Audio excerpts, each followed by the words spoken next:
¿Qué es la poesía sino el ejercicio de hablar de ciertas cosas sin nombrarlas? ¿Qué quiere decir? Quiere decir que nosotros lo que estamos tratando de hacer es que a través de las limitadas palabras, ¿no? En este conjunto de asociación entre ellas, sea posible para ti construir una imagen de algo,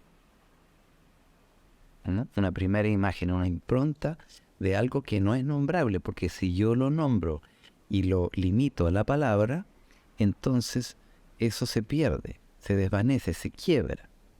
¿Por qué se quiebra? Porque requiere de la relación dinámica entre la construcción racional y lo que tú puedas aportar desde tu lado más intuitivo, ¿no? Desde el hábito, que es lo ya conocido, a lo creativo.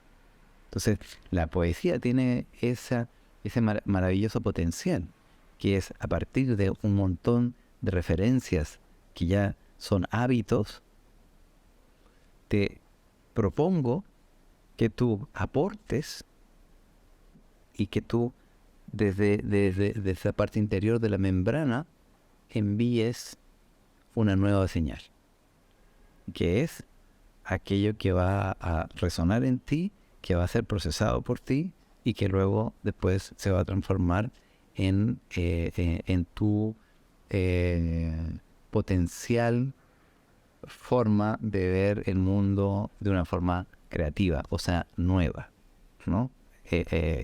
Estamos hablando de un paso hacia adelante en esta que estamos hablando en esta simetría, ¿no? Entonces, necesitamos esa simetría y por lo tanto la palabra que tiene esas dificultades es el lenguaje de la palabra que tiene todavía está en ese proceso de reconocerse, pero por eso la poesía es esencial también para la palabra, porque la poesía es el potencial evolutivo que tiene la palabra, para que la palabra misma se pueda resignificar. Por eso hay varias culturas en las que no hay palabras, hay ideogramas. Japón, China, podría decirse, por ejemplo, Georgia, ¿no? Allá por el Cáucaso. Esas son más letras y palabras, pero en el caso de China y Japón, por ejemplo, ¿no? Tú tienes algo, es una imagen, ¿no? La persona es la derivación de una figura, ¿no? De una figura con una cabecita con unas manitos, qué sé yo, y luego la escritura misma va evolucionando y luego es una línea así con otra línea que baja un poquito más corta, que es como los bracitos, ¿no es cierto?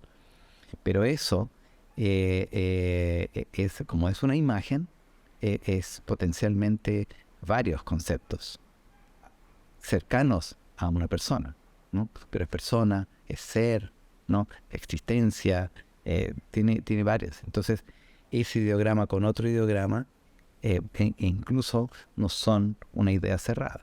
Claro, ¿no? Yo me acuerdo muy bien estuve filmando en China y le pregunté al asistente de dirección, oye, ¿qué dice en ese cartel?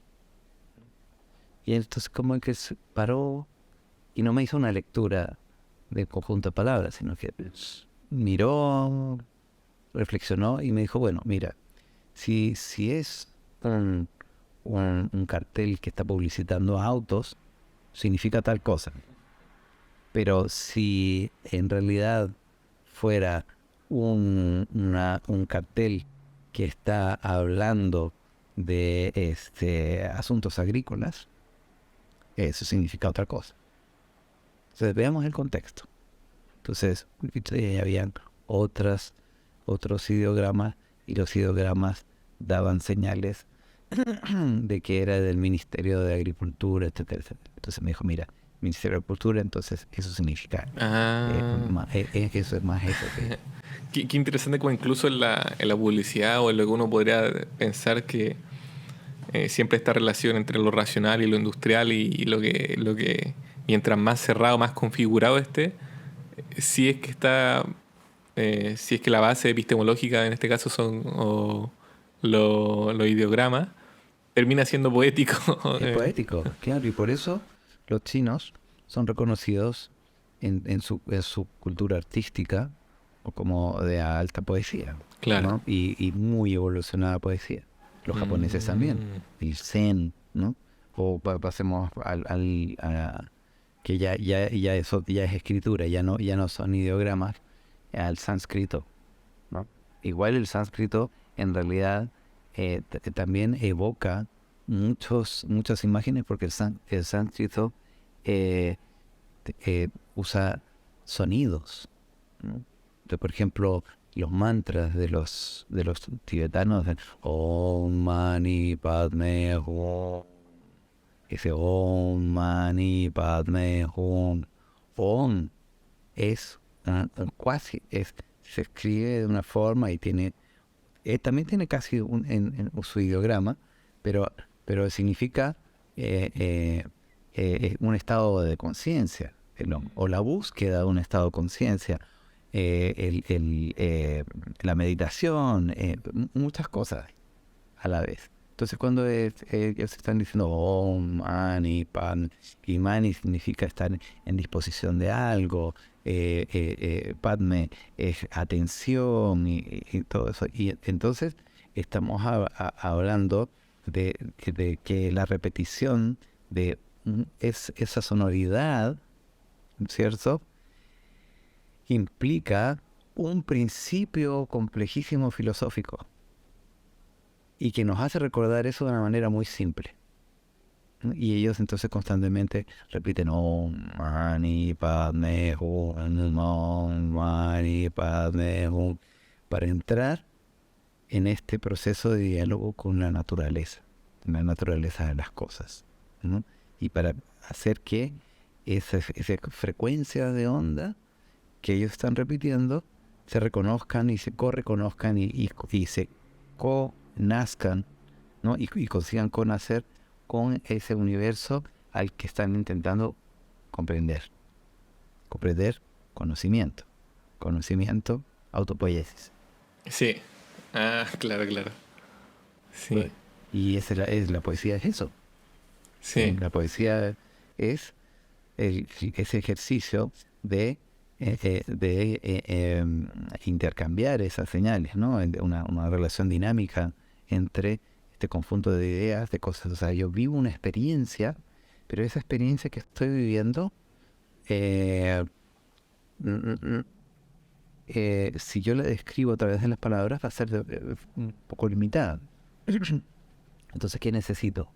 Necesito crear el espacio, el contexto, el caldo de cultivo para que esa experiencia que yo estoy viviendo pueda reverberar en la persona que lea o que vea, si es una película, si es una pintura, si es música solamente, o ¿no? Si hay un texto, etcétera, etcétera.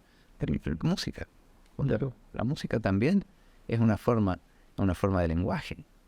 Y ahí no hay una sola palabra, ¿no? Comprender sin cerrar, de alguna manera. Claro, exacto. Y es lo que tiene la fenomenología también. Exacto.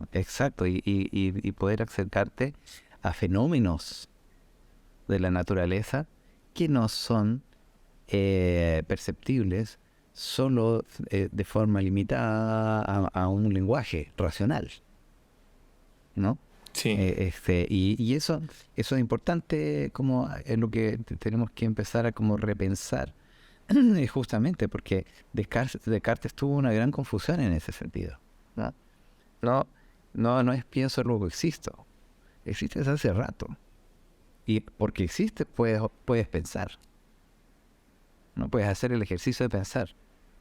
Pero si estás así sin pensarlo, ¿no es cierto? No es un proceso, no es solo racional, ¿no? Esa racionalización es la que de alguna manera u otra nos tiene en jaque. Porque en realidad somos integrales, ¿no? Somos espirituales, somos artísticos y somos científicos, ¿no? Somos, como dice Claudio Naranjo, ¿no? Padre, ¿no? Madre e hijo, ¿no?